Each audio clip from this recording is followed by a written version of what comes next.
Hey everybody, Carol here from Designer Stencils, and today I'm starting 30 days of project ideas. Yes, it's a big feat, but every day I want to show you another project. Some are going to be culinary, some are going to be with painting.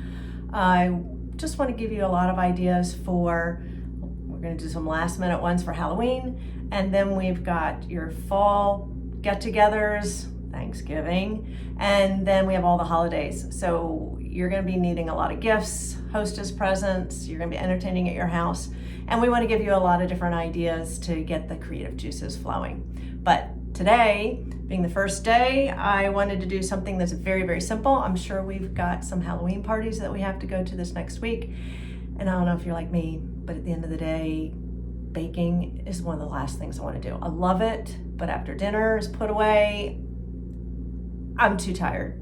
I'm sorry. Shout out to all you bakers out there. It is true labor of love, but at the end of the day, I'm exhausted. So you're gonna find me in the bakery aisle of your grocery stores and trying to find something that I could slap a stencil on to kind of make it a little nicer than just taking something in a little plastic container. So the other day, I found these from Trader Joe's. They are adorable little pumpkin mousses. They're nice and flat, and the icing is dry so that I know I can put a stencil on it. So today I want to show you how quick and easy it is to take one of these little guys and turn it into this, and turn it into this. So let's get started.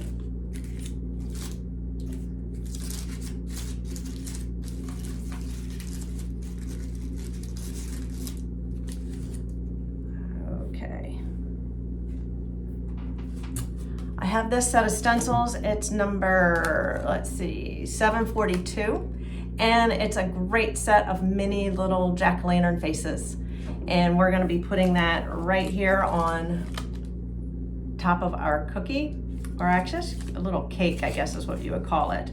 But the key to it, and I'm gonna say this over and over again over the next 30 days, is you want a very high quality flat stencil brush.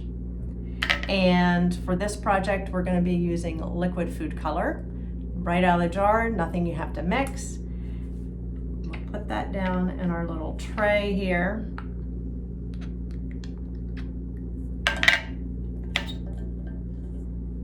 And let's turn this so you guys can see what I'm doing here. So I'm gonna put my brush in the color, and then this is the key. See the paper towel I have here? You can see where I was practicing before. Got a fresh area there. You're gonna be taking your brush with that color on it, and you're gonna wipe off all the excess. See how I'm rubbing that in there? It's actually pushing some of the product up into the bristles to save for later.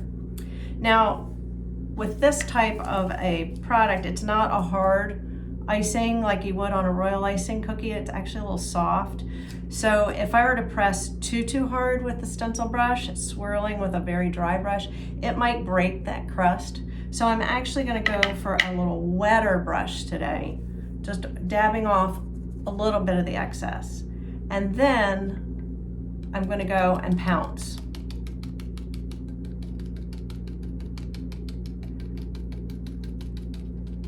Move my fingers out of the way there, and voila. Look at how fast that was. I mean, it literally didn't take me 30 seconds to do it. So for your next party, just remember, go to the bakery aisle, find something already done, and then throw a stencil on it. So how easy was that? Super easy. So just remember to subscribe to our channel, and that way you're going to get notification of all the other projects that we're going to be posting. And please ask me questions, make your comments, tell me what you like, what you don't like, and we will try to address everything as soon as we can. Thanks. Have a good day.